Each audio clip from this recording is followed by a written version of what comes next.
তো আজকে আমরা অন্যদিকে এসে গেছি, একটু আমার কাজ নয় বাট একটা দাদুর কাজ ছিল। তো ওটার জন্য জায়গা জমি মানে জায়গা জমির ব্যাপারে তো ঝাড়খণ্ডের এই বাথুয়া গ্রাম দিকে এসেছি। এদিকে মানুষগুলা কি বলবো নাপানাপি করছে, ওখানে আছে। তো আজকে কোথাও যাওয়া হয়নি, তো রিসেন্টলি যাব।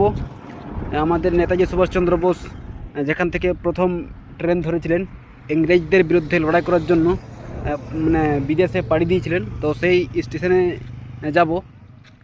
আর ওখান থেকে আর আমাদের যে আইএসএল ফুটবল যে এখন ট্রেন্ডিংয়ে চলছে, রবি হাসদা, তো তাদের গ্রাম দিকে যাব, তাদের ঘর বাড়ি দেখতে। ঠিক আছে, তো আর কি বলবো, ওটাই আজকের ইনফরমেশনটা এরকমই। তো ধৈর্য ধরে থাকো, যাবো ওইদিকে।